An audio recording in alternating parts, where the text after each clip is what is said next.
Selamat pagi Bapak Ibu Saudara yang terkasih dalam Tuhan Yesus. Mengucap syukur kalau pada pagi hari ini kita bisa kembali beribadah untuk memenuhi panggilan Tuhan. Pada pagi hari ini kita akan belajar firman Tuhan yang terdapat dalam Mazmur pasalnya yang ke-18. Mazmur 18 adalah mazmur syukur atas pertolongan Tuhan. Daud mengalami Tuhan sebagai sandaran yang benar-benar dapat diandalkan. Serangkaian anonim seperti gunung batu, kota benteng, kubu pertahanan yang menggambarkan keandalan Tuhan itu diungkap sedemikian jelas dan lugas.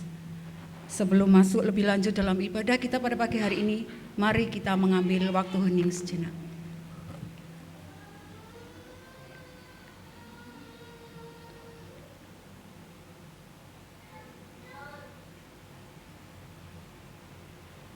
Amin. Bagi Dia yang berkuasa menjaga supaya kamu jangan tersandung dan yang membawa kami dengan tak bernoda dan penuh kegembiraan di hadapan kemuliaan-Nya, Allah yang esa, Juru Selamat kita oleh Yesus Kristus Tuhan kita. Bagi Dialah kemuliaan, kebesaran, kekuatan dan kuasa sebelum segala abad dan sekarang dan sampai selama-lamanya.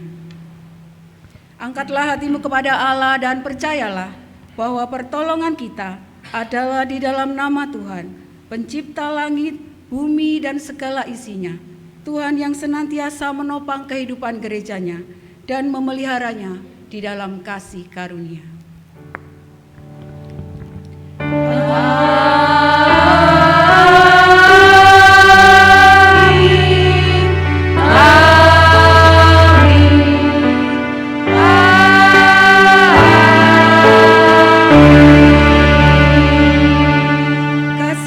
Dan damai sejahtera dari Allah Bapa, Allah Putra, dan Allah Roh Kudus menyertai saudara-saudara sekalian. Dan menyertai saudara juga. Jemaat yang terkasih dalam Yesus Kristus, pemaparan Daud tentang siapakah Allah bukanlah pemaparan yang berdasarkan teori, namun pemaparan yang berdasarkan pengalaman pribadi. Pengalaman pribadi yang terjadi karena hubungan yang terjalin erat antara Allah dengan dirinya.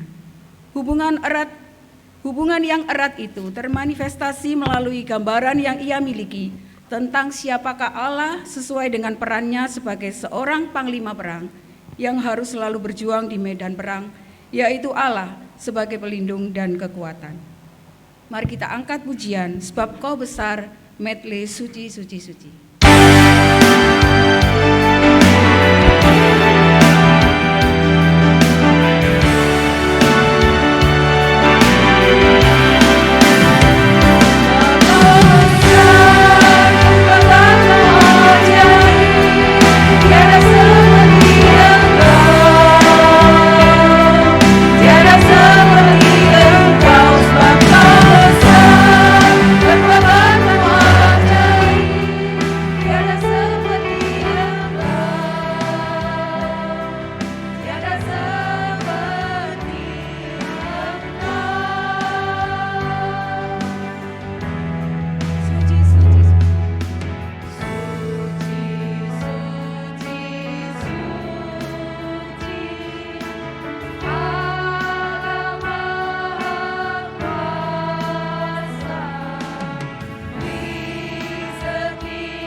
terambil dari Mazmur 18 ayat ke-47 hingga ke-49.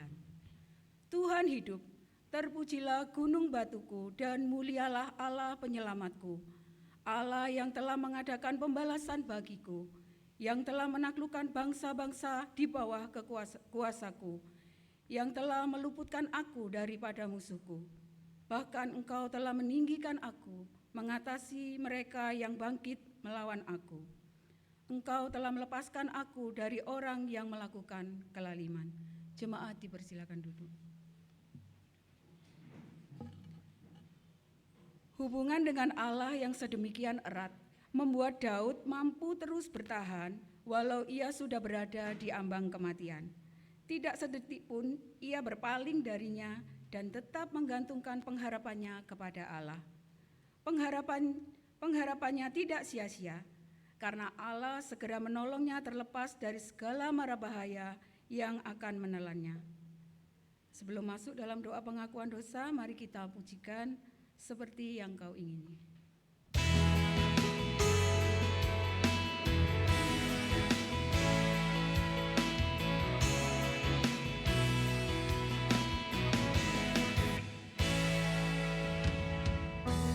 Dengan barang fana, Kau membayar dosaku.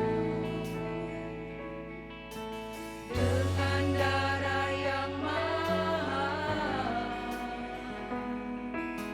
tiada noda dan celah. Bukan dengan emas perak, bukan dengan emas perak, Kau menebus diriku. Oleh segenap kasih dan pengorbananmu, ku telah mati dan tinggalkan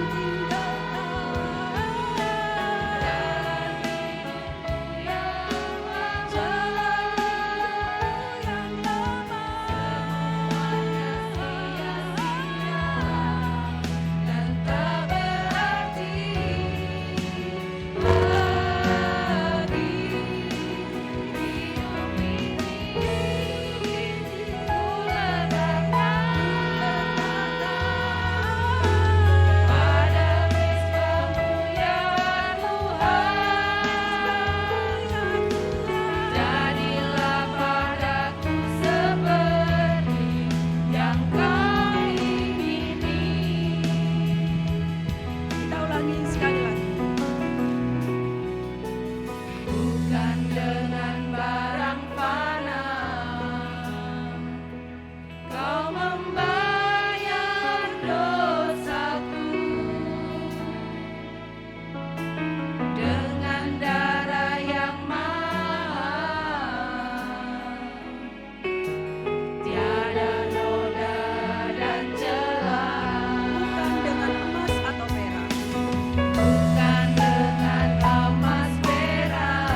Jemaat yang dikasihi oleh Tuhan, mari kita mengaku dosa kita di hadapan Tuhan. Bapa di surga, pada pagi hari ini kami bersatu hati menghadap Tuhan dan kami mau mengakui bahwa setiap kami adalah orang yang berdosa di hadapan Tuhan. Mulut, hati kami tidak sesuai apa yang kami katakan, apa yang ada dalam hati dan pikiran kami seringkali tidak sesuai.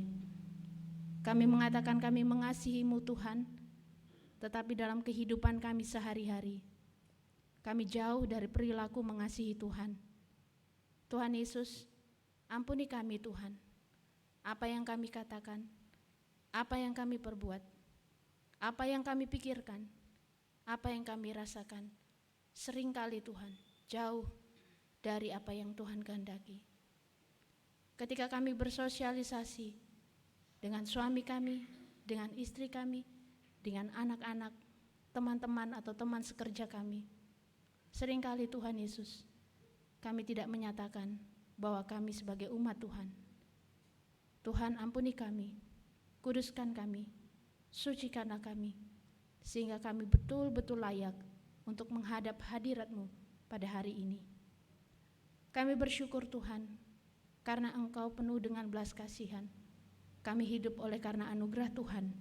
Kami ada hari ini oleh karena kasih setia-Mu. Terima kasih ya Tuhan Yesus. Di dalam nama Tuhan kami Yesus Kristus, yang adalah Tuhan dan Juru Selamat kami yang hidup, kami sudah mengakui semua kesalahan dan dosa kami. Amin.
Berdasarkan kasih karunia Allah di dalam Yesus Kristus, dengarkanlah berita pengampunan dosa kepada setiap kita yang mengaku dengan tulus ikhlas, sebagaimana janji Allah dalam firman-Nya di dalam Mazmur 86 ayatnya yang ketiga yang berkata demikian, Engkau telah mengampuni kesalahan umat-Mu, telah menutupi segala dosa mereka.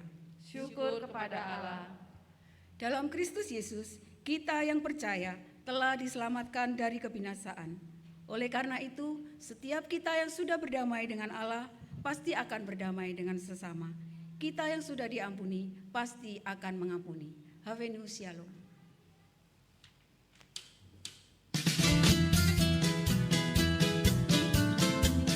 Mari kita saling memberi salam kepada saudara-saudara sekeliling. Damai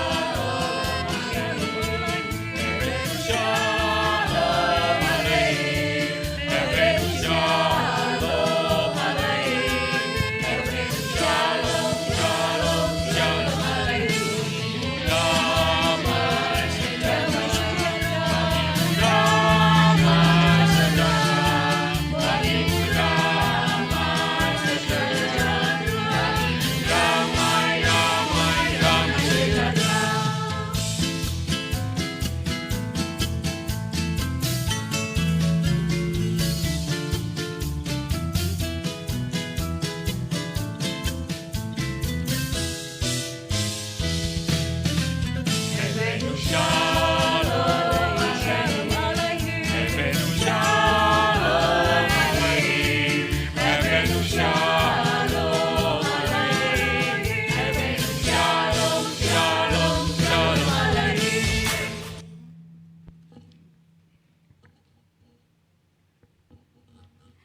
jemaat yang terkasih dalam Yesus Kristus, sekarang dengarkanlah tuntunan Tuhan bagi kita, sebagaimana firman-Nya yang tertulis dalam Mazmur 18, ayatnya yang ke-31 yang berkata, Adapun Allah, jalannya sempurna, janji Tuhan adalah murni, Dia menjadi perisai bagi semua orang yang berlindung padanya.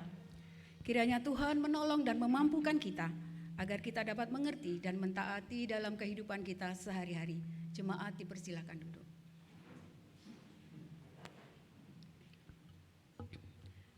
Gambaran yang Daud gunakan untuk memaparkan cara Allah menolongnya juga sesuai dengan profesinya sebagai panglima perang. Sekali lagi, ini merupakan bukti bahwa Daud mempunyai hubungan yang sangat erat dengan Allah dan sudi melibatkan Allah secara nyata dalam kehidupannya. Di samping mempunyai persekutuan yang erat dan pengharapan yang teguh, Daud juga mempunyai kehidupan yang benar di hadapan Allah. Kita pujikan bahwa Tuhan juga gunung batuku.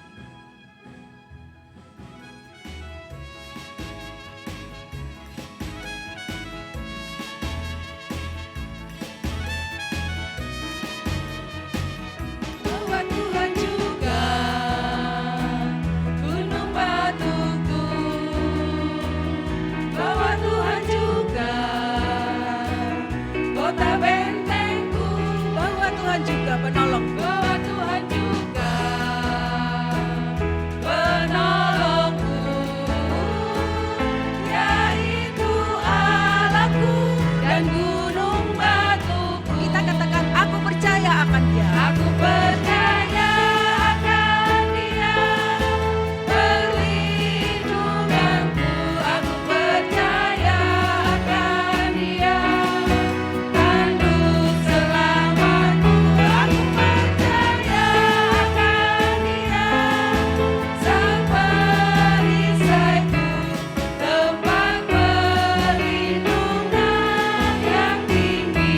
Bahwa Tuhan juga gunung batuku.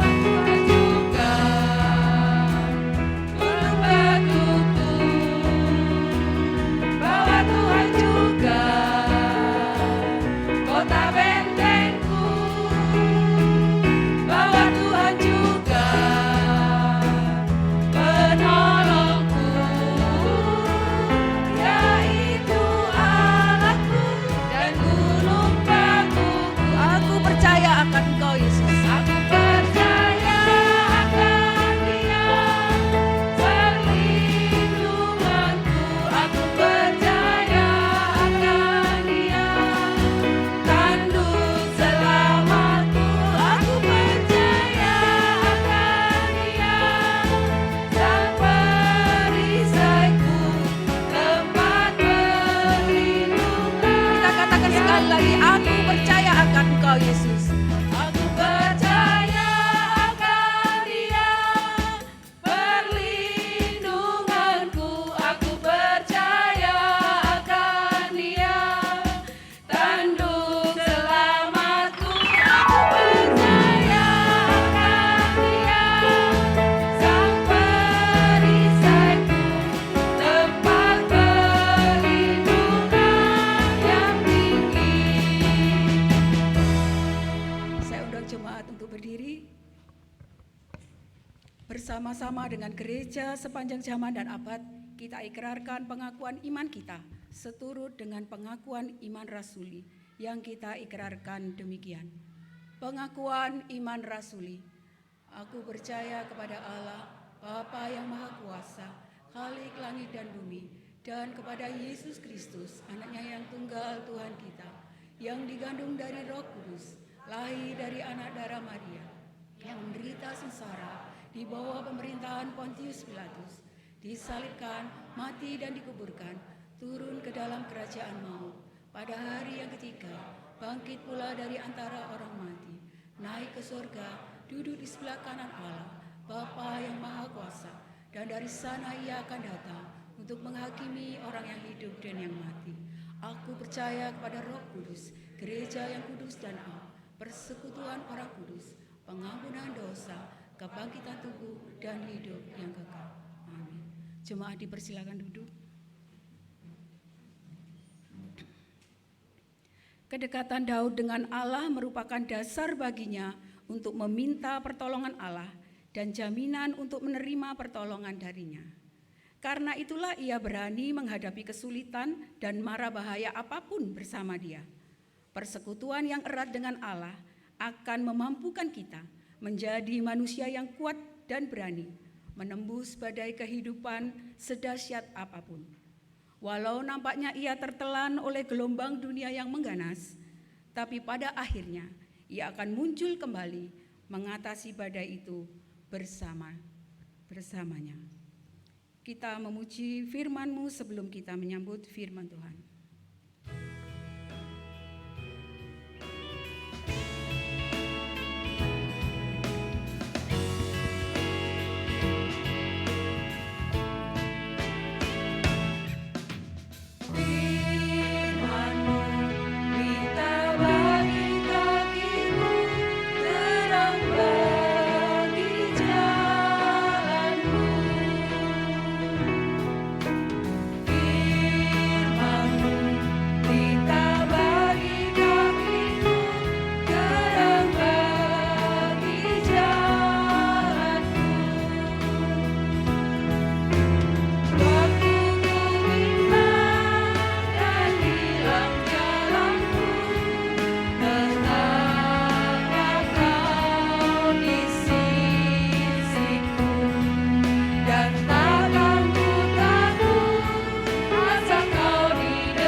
Shalom. Selamat pagi jemaat yang dikasihi oleh Tuhan, baik itu yang berada di gereja maupun yang berada di aula. Kita akan merenungkan satu bagian firman Tuhan pada pagi hari ini. Sebelumnya saya mengajak kita untuk merendahkan diri, untuk mohon pertolongan Tuhan, memberikan kita hikmat, pencerahan untuk mengerti akan firman Tuhan. Mari kita berdoa. Tuhan yang baik, kami sudah siap untuk membaca dan merenungkan firman Tuhan. Tuhan kiranya berkarya di tengah-tengah kami, Tuhan menyatakan hadirat-Mu di tengah-tengah kami. Sembunyikan hamba di balik salib-Mu Tuhan, biarlah Tuhan saja yang terlihat, Tuhan saja yang dimuliakan melalui firman Tuhan ini. Di dalam nama Tuhan kami, Yesus Kristus, kami sudah berdoa dan bersyukur. Amin. Ya, pada pagi hari ini, Bapak Ibu, kita akan merenungkan satu bagian firman Tuhan yang terambil dari Mazmur pasal yang ke-18. Mazmur pasal yang ke-18, Mazmur ini cukup panjang Bapak Ibu, sehingga kita tidak membacakannya semua, tetapi saya rindu sekali mengajak kita untuk membaca ayat ini dari ayat 1 sampai ayat yang ke-29. Firman Tuhan ini begitu indah sehingga saya mengajak walaupun 29 ayat kita mau baca hari ini. Kita akan baca secara berganti-gantian. Bapak-bapak akan membaca ayat yang ganjil, ibu-ibu dan putri akan membaca ayat yang genap. Saya akan mulai dengan perikopnya terlebih dahulu. Nyanyian syukur Daud. Silakan.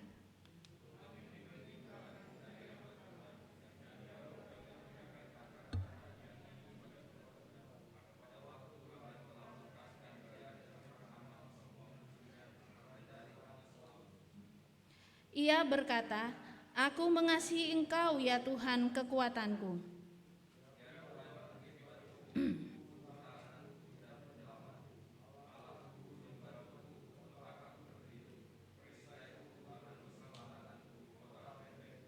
Terpujilah Tuhan seruku, maka aku pun selamat daripada musuhku.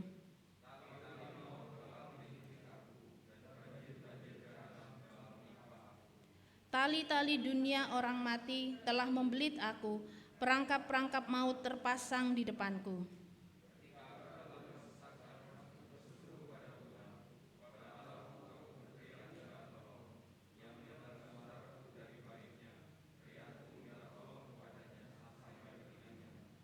Lalu goyang dan goncanglah bumi, dan dasar-dasar gunung gemetar dan goyang, oleh karena menyala-nyala murkanya.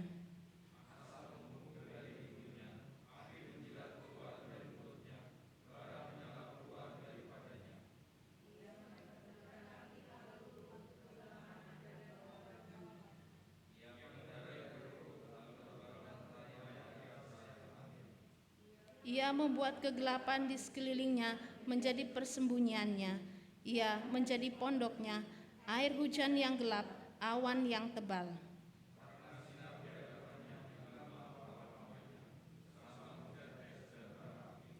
Maka Tuhan mengguntur di langit, yang maha tinggi memperdengarkan suaranya.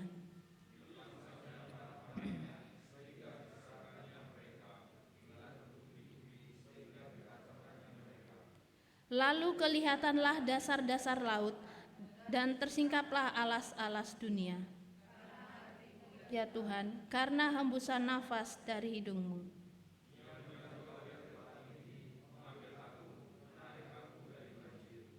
Ia melepaskan aku dari musuhku yang gagah, dari orang-orang yang membenci aku, karena mereka terlalu kuat bagiku.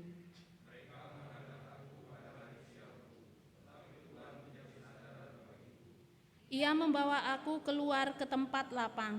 Ia menyelamatkan aku karena Ia berkenan kepadaku.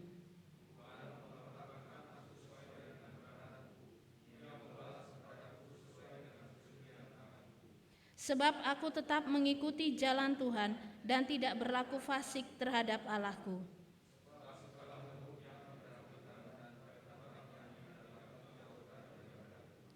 Aku berlaku tidak bercela di hadapannya dan menjaga diri terhadap kesalahan.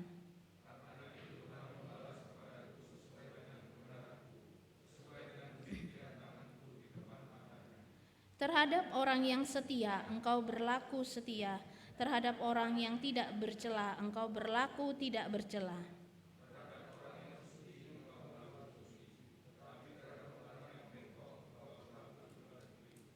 Karena Engkaulah yang menyelamatkan bangsa yang tertindas, tetapi orang yang memandang rendah dengan congkak Kau rendahkan.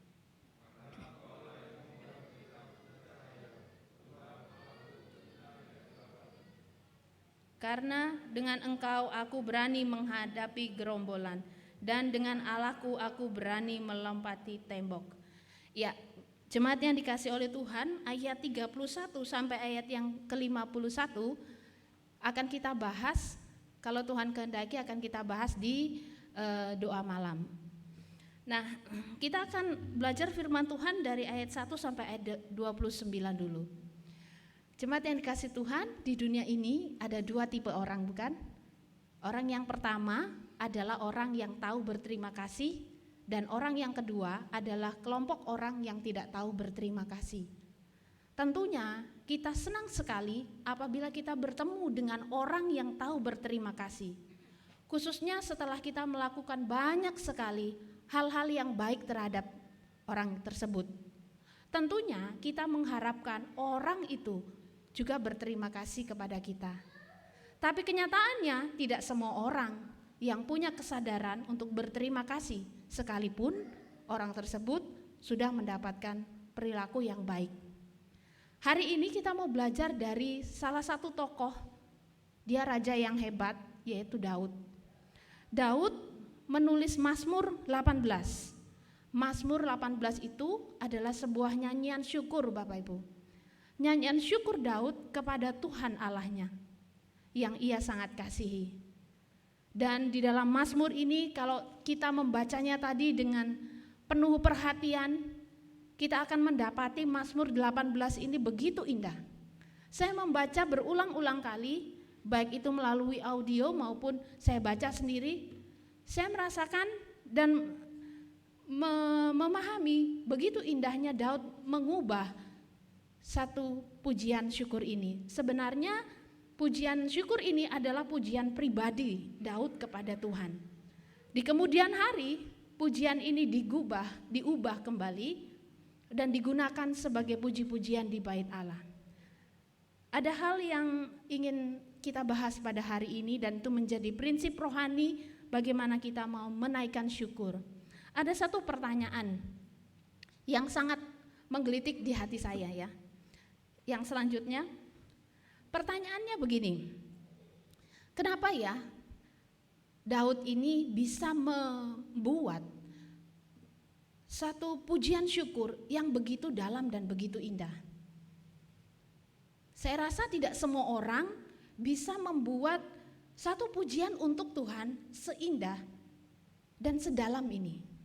Tentu ada sesuatu yang dapat kita petik dari pujian syukur ini dan menjadi dasar rohani, pegangan rohani buat kita ketika kita mengucap syukur kepada Tuhan. Kita mau belajar bagaimana sih Daud bisa membuat pujian yang begitu indah dan dalam sekali maknanya. Kalau kita lihat satu persatu dari ayatnya, saya sungguh terharu. Dan itu menjadi prinsip rohani buat kita ketika kita memuji nama Tuhan, bersyukur kepada Tuhan, sehingga nanti kita tidak sembarangan lagi untuk memuji dan bersyukur kepada Tuhan.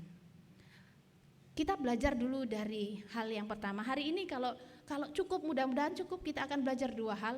Tapi yang pertama kita akan belajar ada satu prinsip yang mendasari pujian syukur Daud kepada Tuhan. Kita lihat pada ayatnya yang kedua. Ayat yang kedua berkata demikian. Ia berkata, "Aku mengasihi Engkau ya Tuhan, kekuatanku." Bapak Ibu, kalimat ini adalah kalimat yang sungguh menyentuh buat Daud dan bagi kita semua. Coba kita bayangkan, kita resapi kalimat Daud. Awal dari pujian ini dia langsung hantam dengan pujian, dengan kalimat yang sangat menyentuh. Dia katakan, "Ya Tuhan, aku mengasihi Engkau, kekuatanku." Nah, di dalam bahasa Ibrani, aku mengasihi itu menggunakan akar kata atau bahasa aslinya adalah rakam. Rakam itu artinya adalah love, deep love, ya, artinya sangat mengasihi. Ketika Daud mengatakan, "Ya Tuhan, aku mengasihi Engkau." Mengasihi di situ Daud mengatakannya dengan cinta yang sangat dalam. Rasa mengasihi Tuhan yang sangat dalam. Dan akar kata ini, Bapak Ibu, ditulis dalam bentuk kata kerja. Kata kerjanya adalah berbentuk denominatif. Artinya apa? Kata kerja ini disampaikan dengan begitu lugas, begitu tegas, begitu lantang dan apa adanya. Daud tidak berbelit-belit ketika mengatakan, "Aku mengasihi Engkau." Dan kata kerja ini berangkat dari satu pengalaman rohani, satu observasi pengalaman rohani yang nyata. Baik itu melalui matanya, melalui pendengarannya, dan seluruh kehidupannya. Daud benar-benar melihat Tuhan di dalam kehidupannya. Sehingga ketika dia mengatakan, aku mengasihi engkau, ya Tuhan kekuatanku. Bapak Ibu, itu bukan satu kalimat yang sepele dan ringan. Tapi dia begitu yakin mengatakan, aku mengasihi engkau, itu dengan cinta yang sangat-sangat dalam kepada Tuhan. Yang berikutnya kita akan belajar dari satu kata yang lain. Dia mengatakan aku mengasihi itu adalah kepada Tuhan. Kalau kita perhatikan di dalam Alkitab kita, ditulis dalam huruf besar semua, huruf kapital semua. Nah, huruf kapital Tuhan yang ditulis dalam bentuk huruf kapital semua di sini menunjuk kepada nama Allah Yehova. Nama Allah Yehova, ketika seseorang mengatakan Allah Yehova, itu berarti orang tersebut sedang mengetahui bahwa Allah yang ia sebut adalah Allah yang penuh dengan kasih karunia, Allah yang penuh dengan kasih sayang yang luar biasa.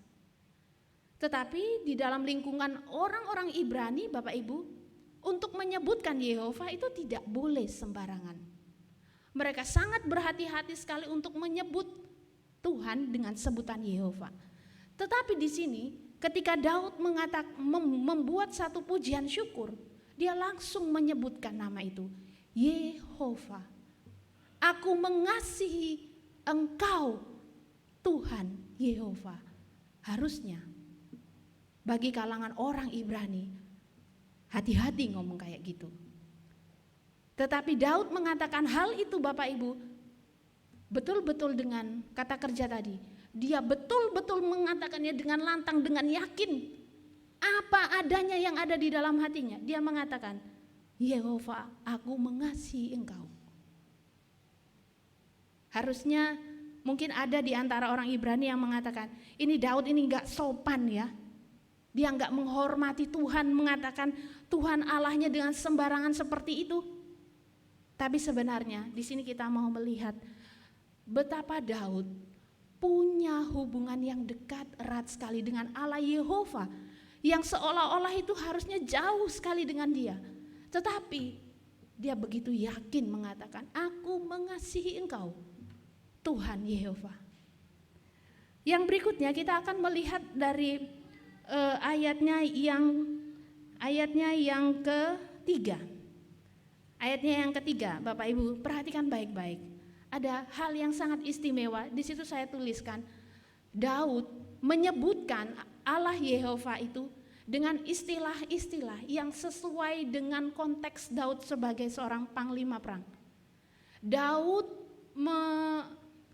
menggambarkan Allah Yehova yang begitu dihormatinya tadi itu menjadi suatu pribadi yang sangat erat, dekat, hidup banget di dalam kehidupannya.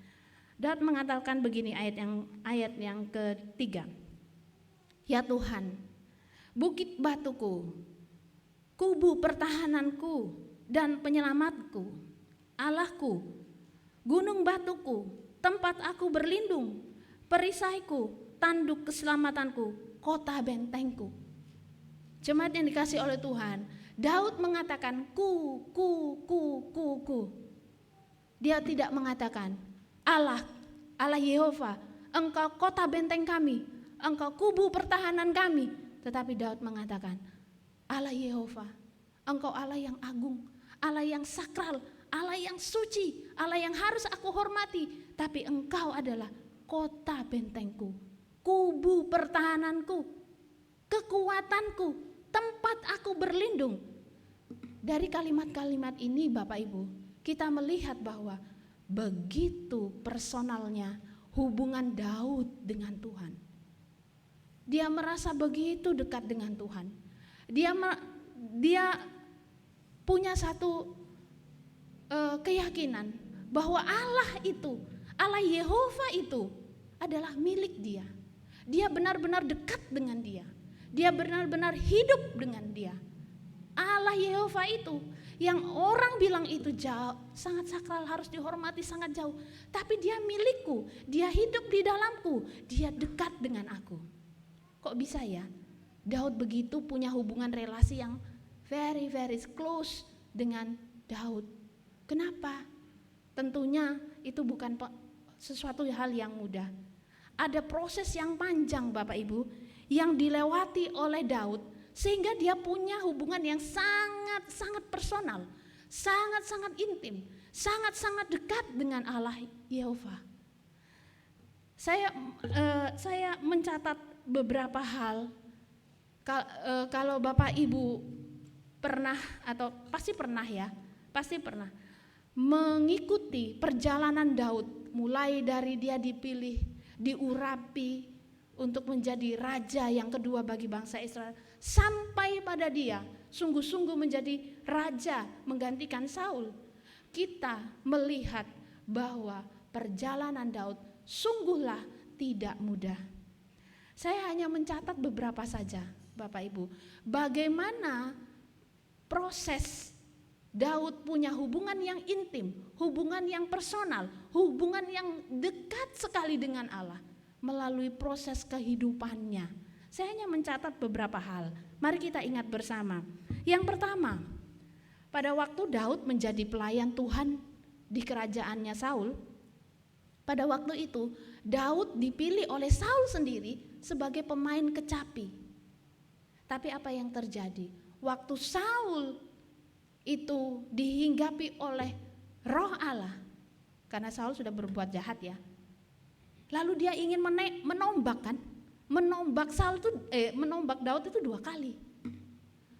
Daudnya lagi main kecapi, Saulnya begitu jahat, langsung saja cus.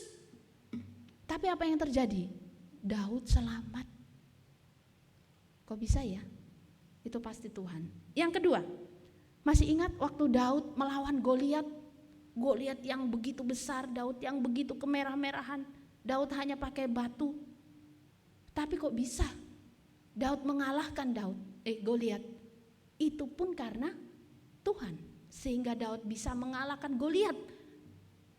Bahkan mengedukasi orang Filistin bahwa Allah itu adalah Allah yang sesungguhnya adalah Allah bangsa Israel. Yang ketiga, pada waktu Daud bersama dengan istrinya namanya Mikal berada di rumah mereka, Saul ini begitu sangat berhasrat untuk membunuh, sehingga Saul itu menyerang Daud ke rumahnya. Lalu Daud itu diselamatkan oleh Mikal, istrinya. Yang berikutnya, masih ingat ketika Daud melarikan diri ke Samuel, ya, ke Nayot dekat Rama. Pada waktu itu, Saul begitu ingin untuk membunuh Daud. Daud itu melarikan diri ke Samuel. Samuel itu adalah nabi yang waktu itu mengurapi mereka, dan dia berada di Rama. Pada waktu itu Saul hampir saja menangkap Daud, tetapi Tuhan membuat Saul dihinggapi oleh roh Allah, dan pada waktu itu Daud sampai punya kesempatan untuk melarikan diri. Ada lagi peristiwa di mana kehidupan Daud ketika dia berada di Gad. Bapak Ibu pasti ingat, waktu dia menghadapi Raja Akis, dia sampai berpura-pura gila ya. Tapi dengan itu dia selamat. Lalu ada juga ketika Daud menyelamatkan orang-orang di Kehila dari serangan orang Filistin. Daud baik banget tuh. Daud itu menolong orang Kehila melawan orang Filistin. Tetapi apa? Yang dilakukan orang Kehila adalah menyerahkan Daud kepada Saul. Di situ Tuhan menuntun Daud. Daud, orang Kehila itu akan menyerahkan engkau. Lari. Daud lari. Lalu ada juga peristiwa di mana Daud pada waktu itu berada di Gunung Zif. Daud pada waktu itu sudah sangat dekat sekali. Bapak Ibu, saya nggak bisa membayangkan ya. Di Gunung Zif itu sudah dekat sekali dengan Saul. Bedanya itu hanya seberang menyeberang. Jadi Daud berada di gunung sebelah situ, di lereng sebelah situ, dan Saul di situ. Sudah sangat dekat, sudah mau ketangkap. Tapi Tuhan bikin apa? Tuhan membuat orang Israel di Yehuda diserang orang Filistin. Sehingga Saul bingung, mau tangkap Daud atau kembali ke bangsanya. Akhirnya Saul kembali, gak jadi ketangkap, Daudnya selamat. Nah, Bapak Ibu, dan banyak sekali peristiwa-peristiwa di mana Daud betul-betul mengalami loh bahwa dia benar-benar diambang kematian. Di ambang kematian ini, Bapak Ibu, coba kita bayangkan ya, kalau kita berada di ambang kematian satu kali, selamat, puji Tuhannya enggak mari-mari. Tapi kalau Daud ini diambang kematian berulang-ulang kali. Dalam kondisi seperti itu, tertekannya, tersesaknya itu bukan hanya ketika dia menghadapi Saul atau orang Filistin, tetapi di dalam hatinya, Bapak Ibu, dituliskan ya, Daud itu begitu merasa lonely. Dia merasa sendirian, dia merasa ketakutan, dia merasa satu kecemasan yang luar biasa. Sehingga pada waktu itu dia betul-betul merasa seperti benar-benar habis ini saya udah mati deh. Pernahkah Bapak Ibu mengalami kesesakan yang sedemikian seperti Daud? Kira-kira kalau kita berada di dalam kesesakan yang seperti ini, berulang-ulang kali kita diambang kematian, kira-kira apa yang kita lakukan? Puji Tuhan ya, sampai hari ini saya gak pernah berada di situasi ambang kematian. Gak pernah. Gak tahu Bapak Ibu pernah gak berada di dalam situasi yang dekat-dekat dengan ambang kematian. Pada waktu itu Bapak Ibu, Daud berseru kepada Tuhan. Kita baca ya, kita baca. Berseru kepada Tuhan itu dia begini, ayat 7. Ketika aku dalam kesesakan, aku berseru kepada Tuhan. Waktu saya meneliti kata berseru itu, di kalimat berikutnya itu dijelaskan begini. Pada waktu Daud berulang kali diambang kesesakan dan dia sangat sesak, yang dia lakukan adalah berseru. Berseru itu artinya berteriak minta tolong. Berteriak minta tolong. Dengan suara nyaring, meraung kepada Tuhan. Saya mau praktek sebenarnya ya. Berteriak minta tolong tuh bagaimana sih? Tuhan, tolong saya. Gitukah? Ini masih saya tahan ya. Tapi pada waktu dalam kesesakan seperti itu, batin Daud berteriak, Tuhan tolong aku. Tuhan tolong aku. Daud betul-betul berseru kepada Tuhan. Kemudian apa yang terjadi Bapak Ibu, kita ikuti ceritanya, ini sangat-sangat menarik. Lalu dikatakan ayat yang ke-8, lihat Alkitabnya masing-masing, jangan lihat saya Bapak Ibu. Lalu goyang dan goncanglah bumi. Ya. Lalu goyang dan goncanglah bumi dan dasar-dasar gunung gemetar dan goyang oleh karena menyala-nyala murkanya. Wow, luar biasa. Coba kita bikin ya, kita bayangkan. Waktu Daud dalam kesesakan, dia terjepit, tidak bisa keluar. Dia hampir mati berulang kali. Dia berseru, Tuhan tolong aku. Firman Tuhan katakan, lalu Tuhan menggoncangkan bumi. Wow, Tuhan betul-betul menyatakan dirinya dengan begitu dahsyat. Apa yang terjadi ya? Ini memang bahasa kiasan sebagai syair Bapak Ibu. Tetapi di sini kita melihat ada satu prinsip rohani. Waktu Daud berseru, berteriak minta tolong, Tuhan tidak tinggal diam. Tuhan tidak menunggu-nunggu untuk menolong Daud. Tetapi Tuhan langsung bertindak. Bahkan dikatakan Tuhan murka terhadap musuh-musuh Daud. Begitu luar biasanya Tuhan membela Daud, raja yang ia urapi. Tuhan tidak membiarkan Daud untuk mati. Tuhan murka, sangat murka ketika melihat Daud diperlakukan seperti itu. Di sepanjang kitab Mazmur Bapak Ibu, kalau kita mengikuti, pemazmur itu berulang-ulang kali menggunakan kata aku berseru, aku berseru, aku berseru. Itu pemazmur banyak sekali menggunakan kata itu. Dan di sepanjang Mazmur ini, ya pasal 1 sampai pasal 150, Di situ Tuhan selalu menjawab seruan si pemazmur, entah itu Daud atau penulis mazmur yang lain. Tuhan tidak pernah menutup telinganya ketika Daud berteriak minta tolong. Di sepanjang mazmur, Bapak Ibu, bayangkan setiap pemazmur, setiap kita berseru kepada Tuhan, Tuhan gak pernah tutup telinganya. Kalau manusia mungkin ya. Manusia mungkin saja menutup telinganya, bahkan ketika kita benar-benar dalam keadaan terjepit. Tidak selalu manusia, oke, kamu dalam keadaan terjepit, aku tolong. Enggak, kadang-kadang kita sudah terjepit, kita sudah terdesak. Manusia tutup mulut, tutup telinga, gak mau tahu urusanmu. Aku juga banyak masalah. Tapi sepanjang mazmur luar biasa, Tuhan tidak pernah menutup telinganya. Tuhan selalu menolong untuk Daud bisa selamat. Ayat 8 sampai 12. Ayat 8 sampai 12 kita perhatikan bersama-sama. Ayat 8 sampai 12 ini menunjukkan bahwa Tuhan itu menampakkan dirinya, menyatakan dirinya, menyatakan kuasanya. Tuhan gak lip service, Tuhan gak ngomong doang, tapi Tuhan betul-betul hadir melalui pertolongan buat Raja Daud. Ayat yang ke-8, mari kita baca bersama. Ayat yang ke-8. Lalu goyang dan goncanglah bumi, dan dasar-dasar gunung gemetar dan goyang, oleh karena menyala-nyala murkanya. Ayat yang ke-9.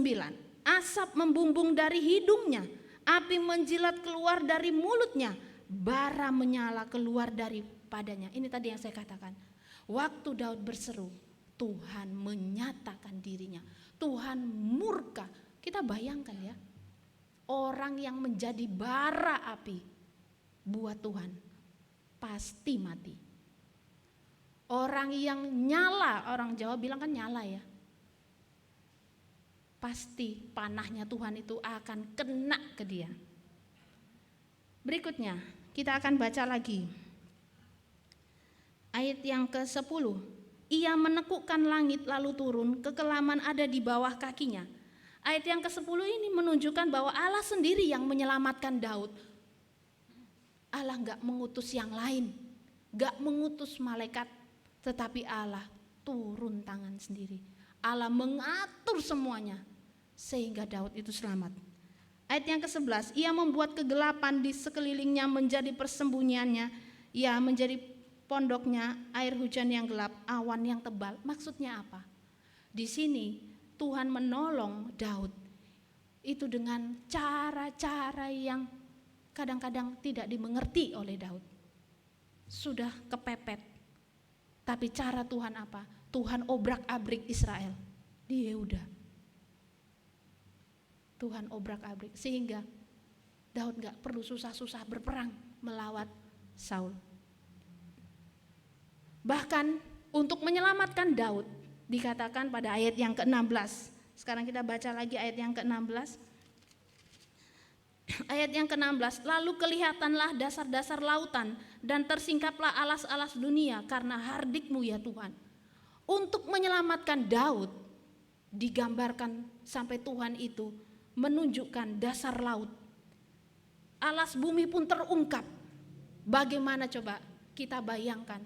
Begitu luar biasanya Allah Yehova yang tadi katanya jauh, tetapi sekarang betul-betul menarik Daud dari kematian, dari ancaman orang-orang yang menjadi musuhnya. Mereka gagah perkasa, Bapak Ibu.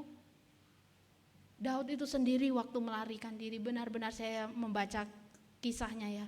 Waktu pertama kali dia melarikan diri dari Saul, seorang diri. Dia gak punya makanan, senjata juga gak punya. Sampai dia minta makanan kepada seorang imam, dia minta senjata. Sedangkan kalau dibandingkan Saul, pasukannya bagaimana? Gagah perkasa dan Saul itu gesit, tapi Tuhan menolong. Allah telah menunjukkan kasih-Nya kepada Daud berulang-ulang setiap hari, setiap waktu Bapak Ibu. Dari awal sampai dia menjadi raja, terus. Kira-kira apa ya responnya Daud terhadap kasih Tuhan yang begitu luar biasa? Respon Daud lahir dari Mazmur pasal 18. Dia bilang, "Oh Tuhan, aku mengasihi Engkau." Kata mengasihi ini tadi kita lihat, itu bukan perasaan yang sederhana, I love you God. Enggak. Tapi itu berasal dari hatinya yang begitu merasakan, oh Tuhan, Tuhan sangat mengasihi aku. Tuhan menyelamatkan aku berulang-ulang tiap hari, tiap waktu, dalam segala keadaan Tuhan mengasihi aku. Maka aku mengasihi Engkau ya Tuhan. Sangat dalam, begitu luar biasa Daud menunjukkan kasih-Nya. Tuhan memberikan kasih yang berlimpah ruah. Maka Daud juga meresponinya dengan kasih, ucapan syukur yang melimpah ruah. Ya, kita lanjutkan lagi. Pujian syukur Mazmur pada Mazmur pasal yang ke-8 ini begitu indah dan menjadi dasar buat kita, menjadi prinsip rohani buat kita untuk kita menaikkan syukur kita kepada Tuhan. Bapak Ibu, saya ingin bertanya satu hal kepada Bapak Ibu, bagaimana dengan ucapan syukur kita yang kita naikkan sampai hari ini? Bagaimana dengan kita semua? Ketika kita menaikkan syukur, ketika kita menaikkan puji-pujian, apa yang menjadi dasar buat kita? Ketika kita ngomong, Tuhan terima kasih, Tuhan aku mengucap syukur, Tuhan aku mengasihi Engkau. Apa dasarnya? Jangan-jangan ucapan syukur kita itu gak ada dasarnya, gak ada alasannya. Jangan-jangan ucapan syukur kita hanya sekedar omongan gombal di hadapan Tuhan. Oleh karena itu, di situ saya waktu itu merenungkan ada satu pertanyaan yang sangat mengena buat saya. Kapan sih terakhir kali kita mengatakan kepada Tuhan, aku mengasihimu ya Tuhan? Ketika saya merenungkan pertanyaan ini, saya menempatkan diri saya seperti Daud. Kapan ya terakhir kali ketika saya mengucap syukur sama Tuhan, ketika saya memuji Tuhan, saya mengatakan, Tuhan aku mengasihi Engkau, tapi dengan rasa kasih yang betul-betul. Bapak Ibu tahu gak? Saya kayak ditampar sama Tuhan. Kenapa? Karena di situ saya mendapati, lama ya, ternyata selama ini saya ngomong sama Tuhan, Tuhan aku mengasihimu, terima kasih Tuhan. Ternyata enggak berdasar dari rasa kasih yang sungguh-sungguh kepada Tuhan. Loh, ternyata lama ya. Walaupun saya ada di gereja, melayani Tuhan, melayani anak-anak, tapi waktu diperhadapkan dengan pertanyaan ini, kapan saya terakhir mengucapkan kepada Tuhan, aku mengasihi Engkau, ya Tuhan, dengan kasih yang sungguh-sungguh di dalam hati, saya mendapati Bapak Ibu, ya ampun lama banget ya. Ternyata selama ini saya kemana aja? Kosong ya ternyata. Bapak Ibu, saya mengilustrasikan ya. Mengilustrasikan apa yang kira-kira Bapak Ibu dan saya lakukan ketika Bapak Ibu bertemu dengan seseorang yang sangat mengasihi Bapak Ibu. Saya yakin dan percaya nih Bapak Ibu pasti pernah pacaran ya, pernah ketemu dengan seseorang. Saya juga pernah bertemu dengan seseorang yang sangat mengasihi kita. Saking mengasihinya, lewat kata-katanya kelihatan. Lewat perbuatannya dia membuktikan. Bahkan dia membuat komitmen-komitmen, keputusan-keputusan yang luar biasa untuk menunjukkan betapa dia sayang sama kita. Kalau kita bertemu dengan orang yang seperti ini, kira-kira apa respon kita? Alah, biasa aja. Gak mungkin.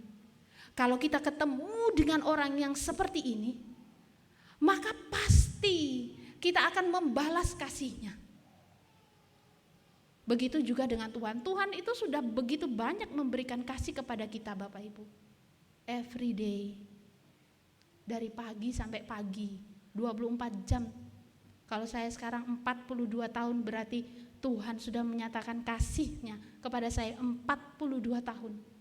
Tanpa satu detik pun Tuhan lupa. Maka harusnya respon saya apa? Saya harus merenungkan kasih Tuhan itu setiap hari. Karena begini, kenapa tadi saya mendapati diri saya lonely, kosong, empty dengan pertanyaan yang tadi? Karena kebanyakan dari kita sekarang, apalagi kita anak-anak muda ya, setiap hari kita berjalan beraktivitas seperti itu. Terus, kita terus dipacu, kita terus sibuk, kita terus melakukan aktivitas kita terus bekerja, kita terus berusaha. Pernahkah ada waktu bagi Bapak Ibu duduk, tenang, diam, merenungkan kasih Tuhan? Bukan sekedar lewat loh ya, enggak. Tapi pernahkah kita di dalam kehidupan kita 24 jam, kita kasih waktu betul, kita sediakan betul-betul Bapak Ibu, bukan menyisakan waktu, itu beda. Menyisakan waktu dengan menyediakan waktu untuk duduk, tenang, diam, merenungkan firman, merenungkan kasih Tuhan, itu beda. Kalau Bapak Ibu bangun untuk bekerja jam 4, harusnya, kalau Bapak Ibu itu bangun bekerja jam 5, harusnya Bapak Ibu bangun jam 4.30 untuk duduk, tenang, diam, merenungkan kasih Tuhan. Tapi apakah kita selama ini begitu? Enggak.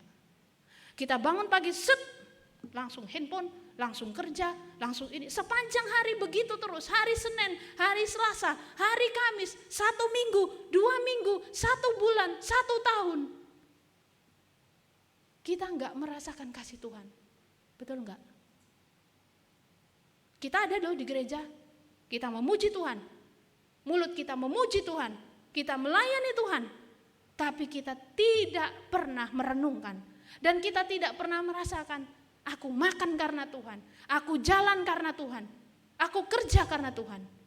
Kita gak punya waktu untuk merenungkan betapa Tuhan mengasihi kita. Oleh karena itu saya mengajak dari poin 1 ini, ayo kita sama-sama punya waktu khusus untuk merenungkan Tuhan itu sangat mengasihi kita.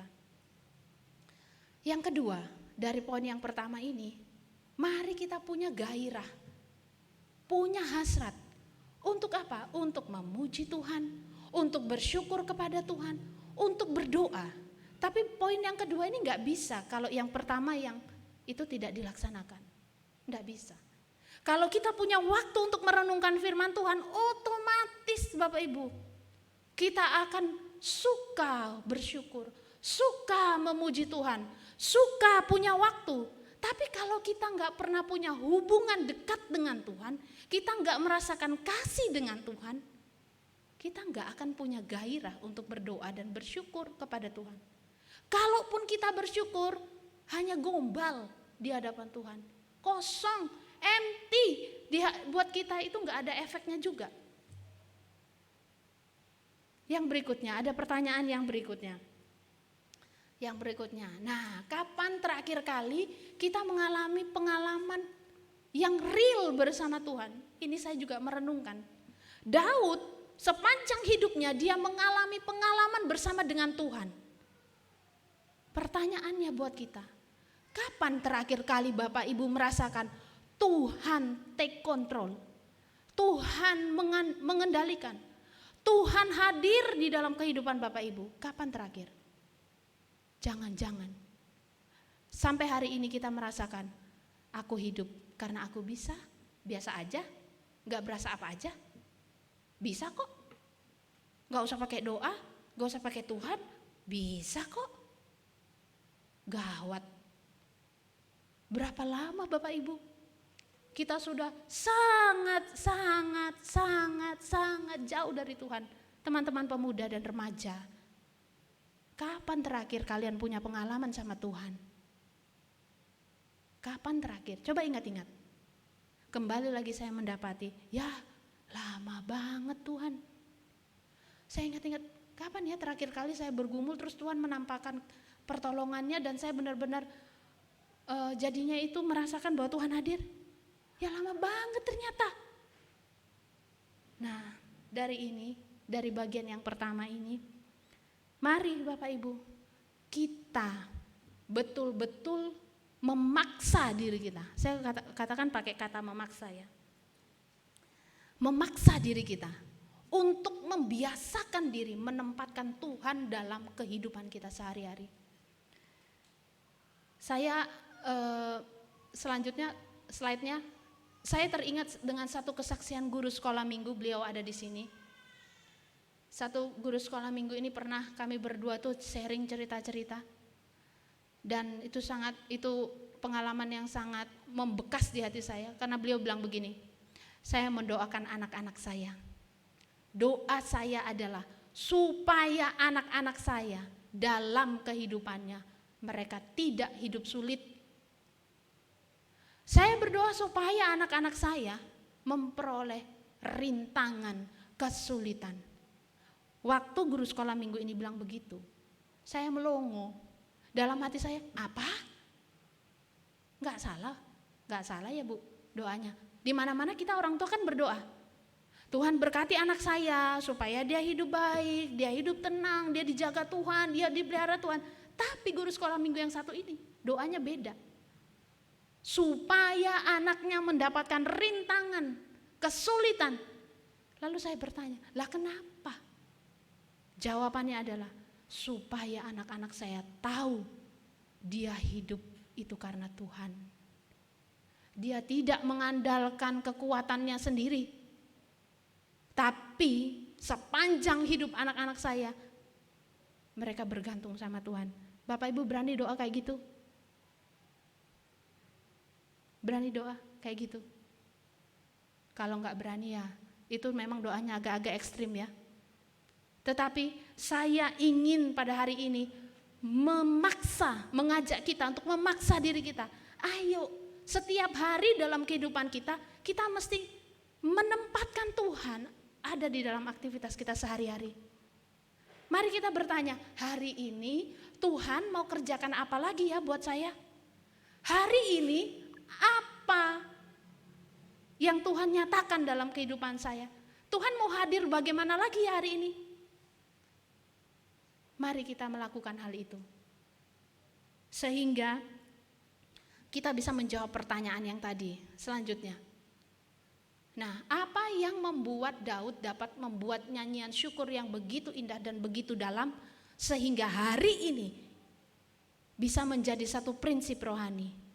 Apa yang membuat dia begitu indah membuat Mazmur 18 ini? Yang pertama, karena dia punya hubungan yang intim dengan Tuhan.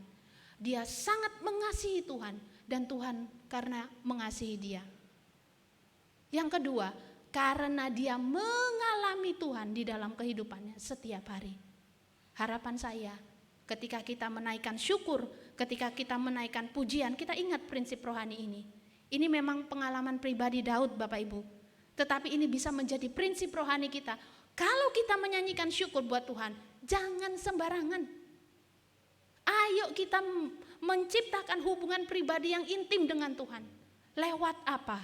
Dengan melibatkan Tuhan dalam hidup kita sehari-hari. Maka kalau kita mengalami hal itu, otomatis kita akan mengucapkan syukur itu dengan baik. Yang kedua, saya cepat aja yang kedua. Yang kedua ada prinsip rohani lagi yang ingin kita pelajari bersama ketika Daud menaikkan syukurnya kepada Tuhan. Yaitu ayat yang ke-22. Ayat 21. Ayat yang ke-21. Ayat ayat yang ke-21 dikatakan, Tuhan memperlakukan aku sesuai dengan kebenaranku. Ia membalas kepadaku sesuai dengan kesucian tanganku. Ayat ini diulangi lagi pada ayat 25 Bapak Ibu, serupa ayat ini ya. Karena itu Tuhan membalas kepadaku sesuai dengan kebenaranku, sesuai dengan kesucian tanganku di depan matanya. Nah, Bapak Ibu perlu diingat. Ini kalau kita perhatikan, jadi Tuhan itu menolong Daud pada waktu Daud didapati hidupnya benar. Kalau hidup Daud benar, ditolong Tuhan. Tuhan akan tolong Daud kalau hidupnya benar. Nah, ini mesti hati-hati karena konsep ini bukan bicara tentang keselamatan. Bahwa keselamatan itu adalah anugerah Tuhan, bukan bicara tentang itu. Teks ini berbicara tentang tanggung jawab, respon justru orang yang sudah memperoleh keselamatan. Orang yang sudah terikat perjanjian dengan Tuhan. Orang yang sudah menjadi umat Tuhan, maka seharusnya dia punya tanggung jawab, dia punya respon untuk hidup dalam kebenaran. Dikatakan begini, Daud itu sudah Allah itu sudah berulang-ulang kali untuk mengingatkan umat Tuhan. Kamu hidup benar, aku berkati. Kamu hidup tidak benar, aku hukum. Tapi sekali lagi, bukan bicara tentang keselamatan ya. Ini konteksnya umat Tuhan sudah diselamatkan, sudah terikat perjanjian dengan Tuhan. Tetapi sebagai umat yang terikat perjanjian dengan Tuhan sudah diselamatkan, maka punya respon untuk hidup di dalam kebenaran. Kalau kita baca di ayat yang tadi ya, itu ada hubungan sebab akibat. Karena Daud mengikuti jalan Tuhan, karena Daud berlaku tidak fasik kepada Tuhan, karena Daud memperhatikan hukum Tuhan, karena Daud tidak menjauhkan ketetapan dari Tuhan, dia melakukan hal yang benar dari Tuhan, maka ayat 25 dikatakan karena itu. Jadi karena Daud melakukan yang benar, dia pertahankan hidupnya benar, dia berusaha berjuang melakukan hukum firman Tuhan benar, sampai dia tidak mau menjamah Saul, walaupun Saul itu ingin membunuh dia. Dia punya 2 kali kesempatan loh Bapak Ibu untuk membunuh Daud, tapi Daud tidak pernah melakukannya. Itu bukti dia melakukan kebenaran. Maka ayat 25 dikatakan, karena itu Tuhan menyelamatkan Daud. Tuhan mengambil dia dari kebinasaan itu. Oleh karena itu Bapak Ibu perlu diingat sekali, berulang kali peringatan Tuhan buat kita. Ada hubungan sebab akibat antara perbuatan Daud dengan penyelamatan Tuhan. Tuhan menyelamatkan Daud karena Daud hidup yang benar. Selanjutnya loh. Nah, Allah sudah berulang kali mengingatkan umat Tuhan juga kepada kita. Ketika kita taat, ketika kita hidup benar, Tuhan selamatkan. Dari persoalan hidup, dari kesusahan, dari kesulitan, dari bahaya. Tetapi kalau kita hidup fasik, Tuhan tidak akan selamatkan. Selanjutnya loh. Nah, konteksnya apa? Tadi saya sudah katakan. Konteksnya pada waktu itu Daud itu difitnah. Daud itu dikatakan dia ingin membelot kekuasaan Saul, merampas kekuasaan Saul, merebut kekuasaan Saul sehingga dia mau dibunuh. Tetapi apa? Dalam kondisi dia difitnah, dalam kondisi dia terjepit, dalam kondisi dia diambang kematian, dia tetap melakukan kebenaran.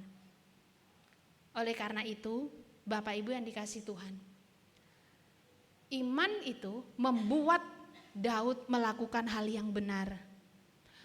Daud yakin kalau aku hidup benar, Daud yakin bahwa Allah itu adalah Allah yang adil. Walaupun dia difitnah, walaupun dia diperlakukan tidak adil, tapi dia percaya bahwa Tuhan itu adil. Maka dia tetap melakukan kebenaran. Pada waktu dia melakukan kebenaran, Tuhan menyelamatkan dia. Pada waktu Tuhan selamatkan dia, muncullah puji-pujian itu. Maka apa yang dapat kita peroleh dari bagian yang kedua ini, Bapak Ibu? Iman kita sebagai orang yang percaya kepada Tuhan itu nampak melalui ketaatan kita, tanggung jawab kita di hadapan Tuhan. Kalaupun tanggung jawab kita, ketaatan kita itu dipertaruhkan, Tuhan tuh melihat. Saya tahu pasti di antara kita punya pengalaman bagaimana diperlakukan tidak adil oleh dunia ini. Dipersalahkan, dipojokkan, dirugikan. Kita semua akan mengalami hal itu. Teman-teman kaum muda, dunia ke depan bukan semakin mudah. Dunia ke depan akan memojokkan kita, akan merugikan kita, akan membuat kita itu sulit. Tetapi dengan iman kita bahwa Allah kita Allah yang adil, Allah kita Allah yang penuh dengan kasih, maka tetaplah hidup benar. Tetaplah lakukan tanggung jawabmu sebagai umat Tuhan. Maka Tuhan tidak akan pernah melupakan kita. Prinsip rohani ini, keyakinan iman ini, komitmen Daud untuk hidup benar membuat dia mengucap syukur dengan baik. Oleh karena itu, bagian yang kedua ini saya ingin mengajak kita semua, orang tua, remaja, pemuda. Jangan takut untuk hidup benar. Jangan pikir, aduh percuma aku hidup benar. Aku jadi beda banget dari teman-temanku. Jadi asing, jadi beda. Rugi hidup benar. Awalnya mungkin rugi ya, kita rugi. Tapi apa? Suatu saat Tuhan akan mengangkat kita. Ketika Tuhan mengangkat kita, kita pasti akan, oh Tuhan, amazing banget, luar biasa Tuhan, membuat aku diselamatkan. Ada 3 prinsip rohani yang kita peroleh dari kehidupan Daud. Mari kita memuji Tuhan, bersyukur kepada Tuhan dengan 3 dasar. Yang pertama, karena kita punya hubungan yang pribadi dengan Tuhan. Kita betul-betul mengasihi Tuhan dengan sungguh. Yang kedua, karena kita mengalami Tuhan, betul-betul mengalami Tuhan dalam hidup kita. Yang ketiga adalah karena kita punya iman bahwa Tuhan itu akan melihat ketaatan kita, memperhitungkan ketaatan kita setiap hari. Mari kita berdoa. Tuhan, kami bersyukur untuk firman Tuhan yang sudah kami renungkan bersama-sama. Ada banyak kekurangan. Tuhan kiranya memberikan pengertian yang begitu dalam lagi. Bahkan Tuhan membawa kami untuk benar-benar hidup di dalam firman Tuhan ini. Terima kasih Tuhan, di dalam nama Tuhan Yesus kami berdoa. Amin. Saya kembalikan lagi.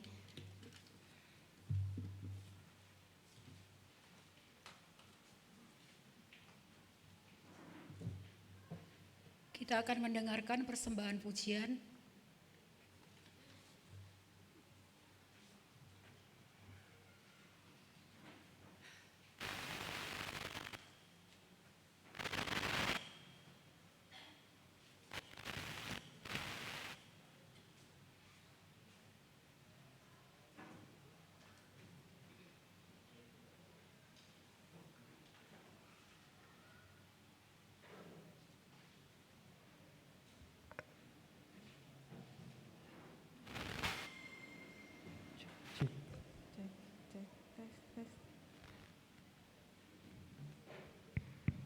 Oke. Shalom.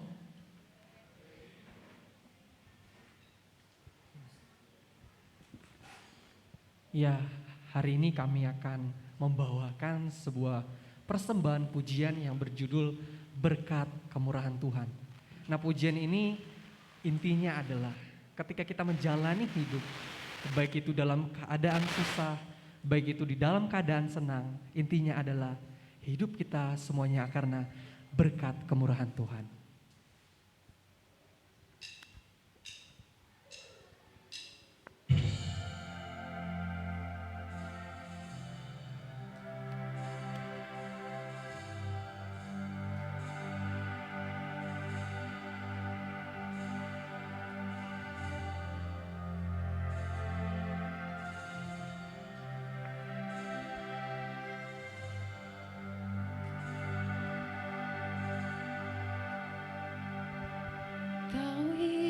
hiasi kehidupanku dengan kemurahan-Mu.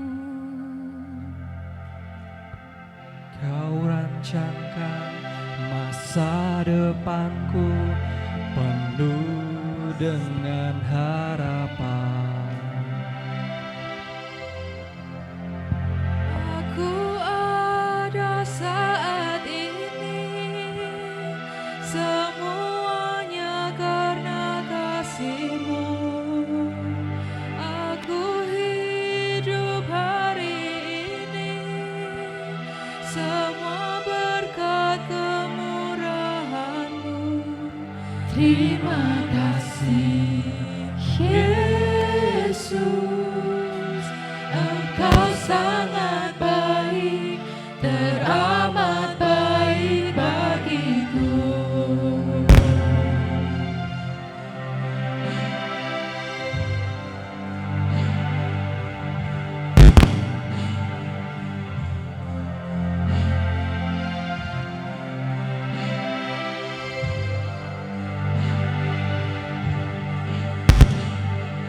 Kau hiasi kehidupanku dengan kemurahan-Mu. Kau rancangkan masa depanku penuh dengan harapan.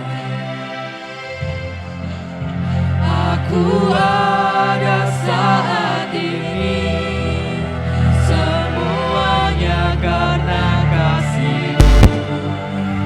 Aku hidup hari ini, semua berkat kemurahan-Mu.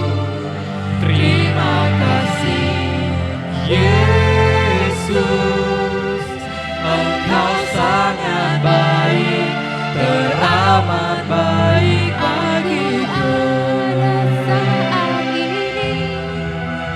Semuanya karena kasih-Mu. Aku hidup hari ini, semua berkat kemurahan-Mu. Terima kasih Yesus, Engkau sangat baik, teramat baik bagiku. Aku ada saat ini, semuanya karena kasih-Mu. Aku hidup hari ini, semua berkat kemurahan-Mu. Terima kasih Yesus, Engkau sangat baik, teramat baik bagiku.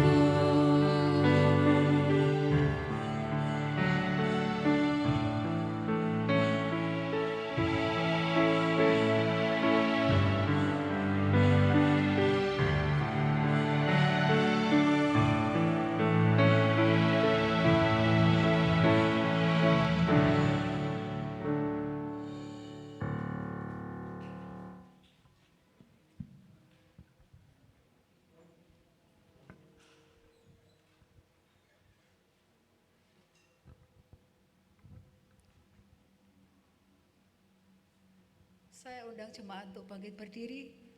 Firman Tuhan kita responi dengan membaca Katekismus Heidelberg, Minggu ke-7, pertanyaan dan jawaban 20. Apakah semua orang diselamatkan oleh Kristus sama seperti mereka telah terkutuk oleh karena Adam? Tidak semua orang, tetapi hanya mereka yang oleh iman yang sejati dijadikan anggota tubuhnya dan menerima seluruh karunia-Nya. Jemaat dipersilakan duduk. Tiba saatnya kita akan membawa persembahan kepada Tuhan dengan kita memuji Sungguh Ku Bangga Bapa.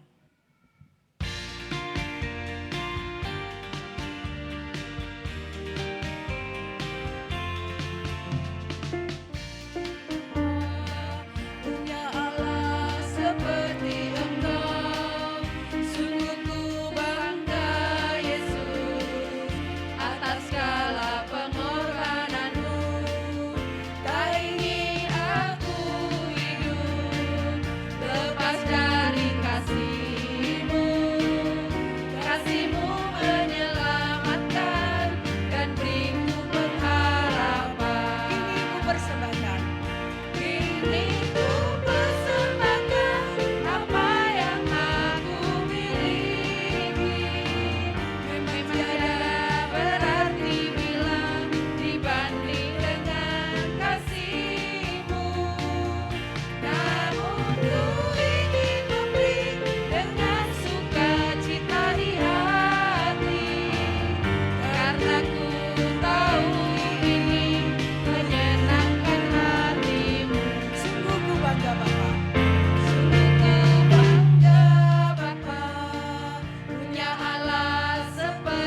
Kita akan masuk di dalam doa. Mari kita berdoa. Terima kasih ya Tuhan untuk kesempatan pada pagi hari ini kita boleh menaikkan untuk doa syafaat kepadamu. Kami menyerahkan ke dalam tangan-Mu Tuhan untuk saudara-saudara seiman kami yang saat ini mengalami lemah tubuh. Menyerahkan untuk Ibu Go Iing yang saat ini masih berada di Surabaya untuk proses persiapan akan praoperasinya ya Tuhan. Kiranya Tuhan menolong semuanya boleh berjalan dengan lancar sehingga nanti operasi juga dapat dilaksanakan dengan baik pula, dan biarlah Go Iing tetap menaruh dan kepercayaan kepada Engkau, mempercayai setiap penyertaan dan pemeliharaan Tuhan. Menyerahkan juga untuk Ibu Syoksan dan juga Ibu Jayin, bersyukur operasi pada matanya boleh berjalan dengan baik, dan kiranya Tuhan memulihkan akan penglihatannya melalui perawatan dan juga obat-obat yang diminum pasca operasi. Kami juga menyerahkan untuk Ibu Solijen, juga bersyukur boleh sudah keluar dari rumah sakit, dan kiranya Tuhan juga menyertai untuk pemulihan setelah sakit tipesnya ini ya Tuhan. Kami juga menyerahkan untuk jemaat-Mu yang tidak kami sebutkan, yang mungkin dalam kelemahan tubuh maupun di dalam pergumulan, kiranya mereka boleh tetap menaruh kepercayaan dan pengharapan hanya kepada Tuhan saja. Kami pada pagi hari ini juga menyerahkan untuk sidang sinode yang akan dilaksanakan pada pertengahan Juli nanti ini ya Tuhan, untuk segala persiapannya sehingga persidangan dapat berjalan dengan lancar, memberikan hikmat bagi setiap peserta sidang untuk bisa memberikan pemikiran yang terbaik sehingga dapat membawa kemajuan bagi Gereja Kristus Tuhan. Berdoa menyerahkan juga untuk pemberkatan dan peneguhan nikah dari Saudari William Wijaya dan Saudari Teresia di Surabaya pada bulan Agustus nanti. Kiranya Tuhan menyertai dan memberikan kelancaran, dan kiranya keluarga yang baru ini yang nantinya akan terbentuk menjadi keluarga yang takut akan Tuhan dan juga diperkenan Tuhan. Kami juga menyerahkan ya Tuhan untuk hamba Tuhan yang melayani di GKT Banyuwangi, untuk Pendeta Hartines Lee yang sedang tidak ada bersama-sama dengan kami pada saat ini. Kiranya Tuhan juga menyertai pada saat-saat kebersamaannya bersama keluarga, biarlah beliau boleh senantiasa mendapatkan sukacita dari surga. Juga untuk Pendeta Yafet beserta keluarga, Evangelis Yohanes beserta keluarga, berikan juga hikmat kepada beliau berdua, baik di dalam pelayanan di gereja maupun di dalam kehidupan pribadi. Berkati hamba-hamba Tuhan ini ya Tuhan, sehingga mereka boleh menjadi berkat bagi jemaat, khususnya di GKT Banyuwangi. Kami juga mengucap syukur kalau pada pagi hari ini kami boleh membawa persembahan kami. Kami mengucap syukur untuk setiap pekerjaan yang Tuhan sudah percayakan kepada kami, sehingga pada pagi hari ini kami membawa persembahan maupun persepuluhan kami sebagai wujud hormat kami kepada Engkau. Sucikan dan kuduskan ya Tuhan, sehingga boleh layak dipakai untuk pekerjaan Tuhan di tempat ini. Berikan hikmat kepada majelis yang mengelola, supaya dapat mengelola hanya untuk kemuliaan nama Tuhan. Terima kasih Bapa di surga, kami naikkan seluruh doa kami ini hanya di dalam nama Tuhan Yesus Kristus, Juru Selamat kami yang hidup. Amin.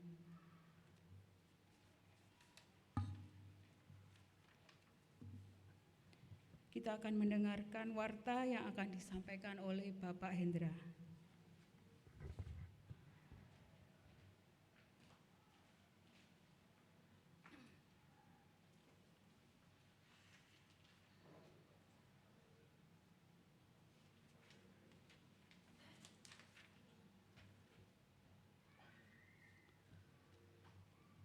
Selamat pagi, Shalom. Pertama-tama kami ucapkan terima kasih kepada para pelayan Tuhan pada hari ini. Kemudian untuk jadwal pelayanan Minggu 10 Juli 2022 pada KU1 pukul 7 WIB dan KU2 pada pukul 16.00 WIB. Pengkhotbah Pendeta Yafet Indra Wahyudi, liturgos Ibu Hana dan Ibu Vinda Urip, musik Ibu Liana, untuk warta Ibu Miske Tamamilang. Jadwal latihan, singer, dan segala sesuatu yang berkaitan dengan ibadah minggu depan akan diatur oleh hamba Tuhan yang berkhotbah. Mohon perhatian jemaat. Baptisan anak akan dilakukan pada hari ini Minggu 3 Juli 2022 pada KU1 pukul 7.00 WIB. Kemudian untuk peneguhan dan memberkatan nikah Saudara William Wijaya dan Saudari Teresia Subakti akan dilaksanakan pada hari Minggu 7 Agustus 2022 di Surabaya. Mohon menjadi perhatian jemaat. Persembahan dapat Bapak Ibu bawa langsung di gereja maupun ditransfer untuk ke nomor rekening BCA 18033339922 atas nama Sinode Gereja Kristus Tuhan. Sekian warta untuk hari ini. Tuhan Yesus memberkati.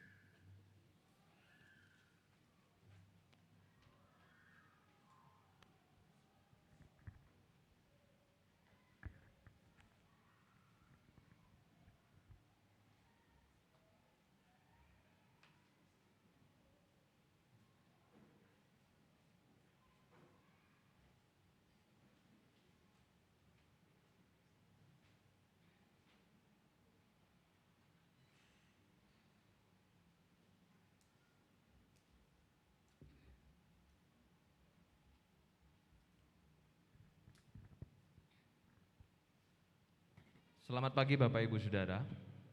Shalom. Pagi hari ini ada 3 orang tua yang akan membawa anak-anaknya untuk dibaptiskan. Dan bagi saya secara pribadi ini sangat istimewa Saudara, sangat spesial, bukan karena pengalaman pertama, tetapi salah satu dari orang tua itu adalah rekan saya, sahabat saya, rekan seperjuangan di STT Aletheia, yaitu Ibu Helen. Nah, kami berdua itu gelombang pertama dulu, dan dari 25 yang mendaftar, 5 orang yang diterima, itu diantaranya adalah kami berdua. Sehingga kami punya kenangan bersama, kami punya perjalanan berjuang bersama. Saya undang 3 keluarga untuk bisa maju ke depan, 3 orang tua.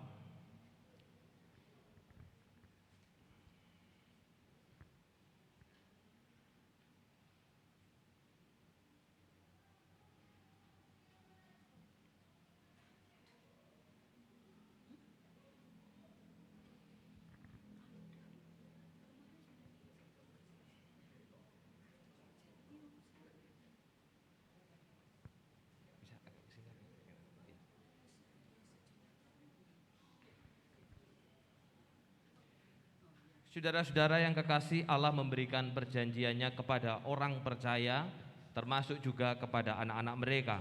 Tuhan sendiri dalam firman-Nya mengatakan, "Aku akan mengadakan perjanjian antara aku dan engkau serta keturunanmu turun-temurun menjadi perjanjian yang kekal, supaya aku menjadi Allahmu dan juga Allah dari keturunanmu." Kejadian 17 ayat yang ke-7. Demikian juga firman Tuhan katakan dalam Kisah Para Rasul 2 ayat yang ke-39, "Sebab bagi kamulah janji itu dan bagi anak-anakmu." Bahkan Tuhan Yesus sendiri telah berfirman, "Ingatlah, janganlah menganggap rendah seorang dari anak-anak kecil ini, dan janganlah menyesatkan salah satu dari anak-anak kecil yang percaya kepadaku." Matius 18 ayat yang ke-6. Matius 19 ayat yang ke-14, "Biarkanlah anak-anak itu janganlah menghalang-halangi mereka datang kepadaku, sebab orang-orang yang seperti itulah yang empunya kerajaan sorga." Oleh sebab itu saudara, berdasarkan perjanjian Allah tersebut, saat ini datang membawa anak-anak untuk dibaptiskan, agar mereka mendapat anugerah Tuhan, dan kita berdoa agar mereka kelak menjadi anak-anak yang berkenan kepada Allah. Bapak Ibu Saudara, saya undang bangkit berdiri. Mari bersama-sama kita berdoa.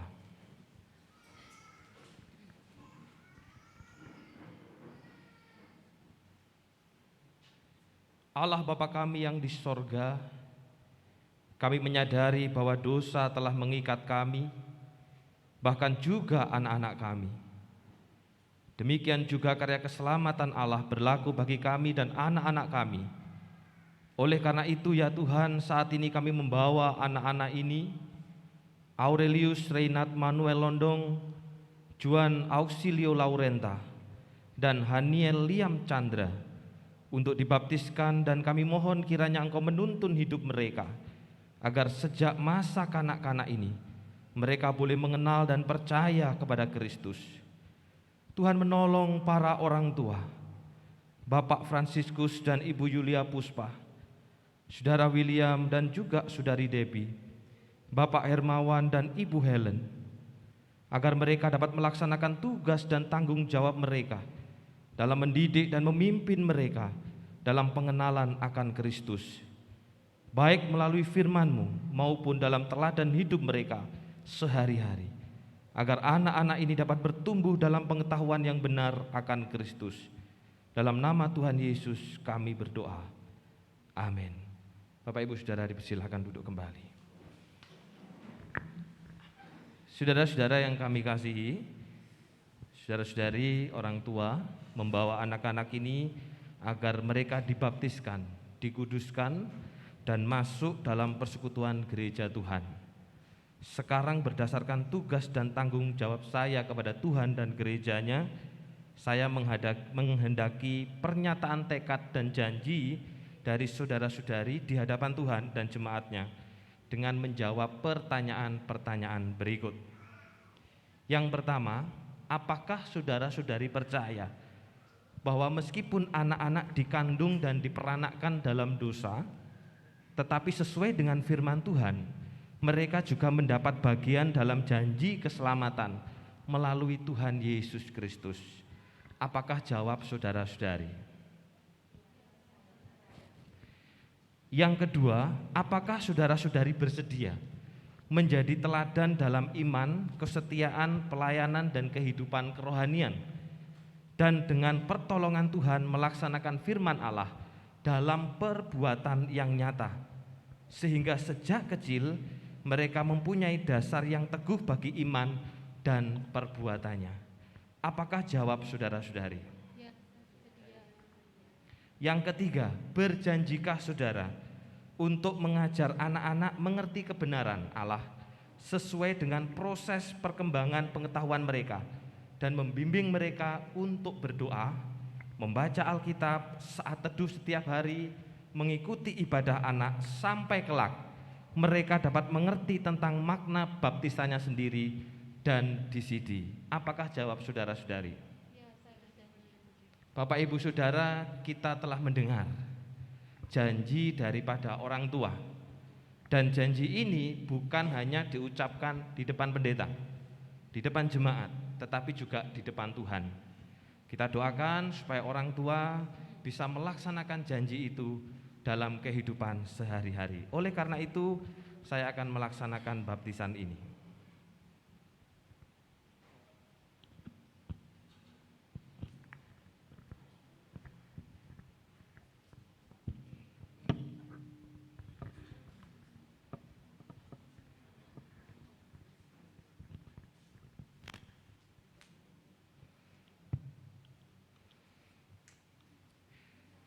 Aurelius Reinhard Manuel Londong, saya membaptiskan engkau dalam nama Anak dan Roh Kudus.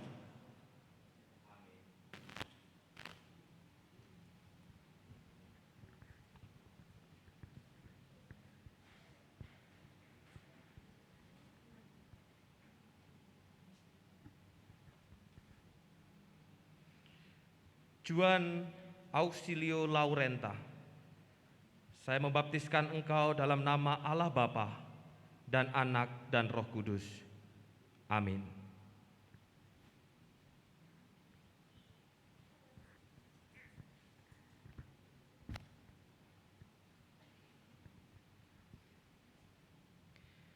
Haniel Liam Chandra, saya membaptiskan engkau dalam nama Bapa dan Anak dan Roh Kudus. Amin.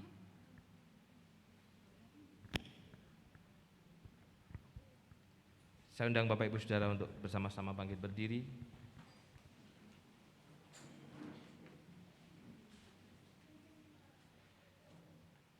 Tuhan memberkati engkau dan melindungi engkau.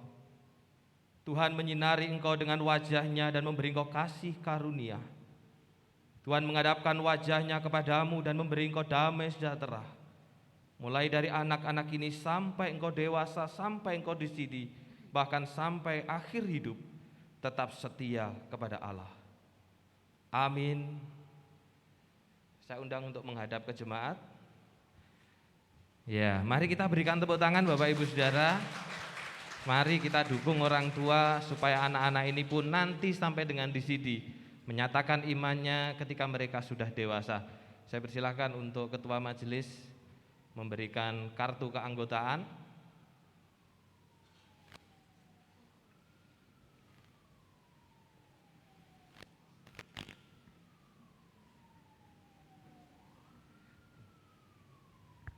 Terima kasih, Tuhan memberkati. Selamat, Tuhan memberkati. Tuhan memberkati. Sekali lagi kita berikan tepuk tangan. Saya persilahkan untuk duduk kembali bersama dengan orang tua. Tuhan memberkati.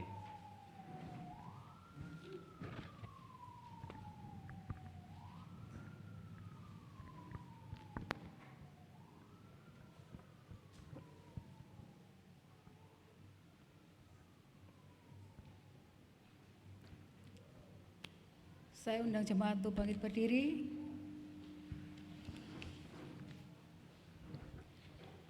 Arahkanlah hatimu kepada Tuhan. Kami mengarahkan hati kami kepada Tuhan. Pulanglah dan hiduplah dalam ketaatan, kekudusan dan persekutuan dengan semua orang. Kiranya Roh Kudus memberi kekuatan dan meneguhkan kami untuk hidup dalam ketaatan, kekudusan dan persekutuan dengan semua orang. Bangunlah persekutuan yang saling menguatkan, meneguhkan dan menyempurnakan, sehingga tercipta persekutuan yang benar dalam keluarga, gereja dan masyarakat. Syukur kepada Allah, Terpujilah Tuhan. kini dan selamanya. Doksologi berkat oleh Pendeta Yafet Wahyudi dan kita tutup dengan pujian amin. Puji Allah Bapa Putra dan puji Allah Roh Kudus, ketiganya yang esa. Pohon selamat sumber berkat.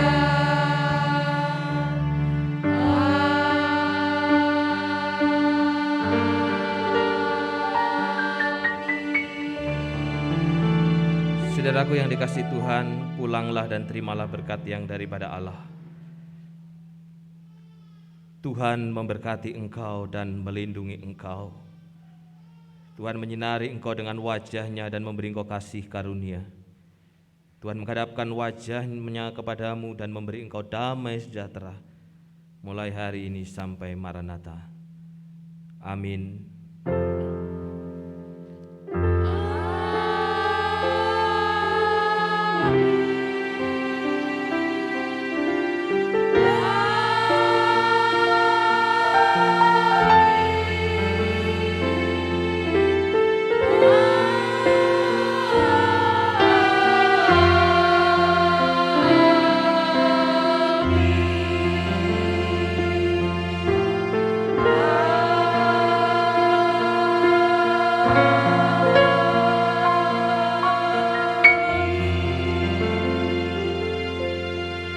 Jemaat dipersilakan duduk. Ibadah kita pada hari ini telah selesai. Silakan mengambil saat teduh. Selamat berhari Minggu, Tuhan Yesus memberkati.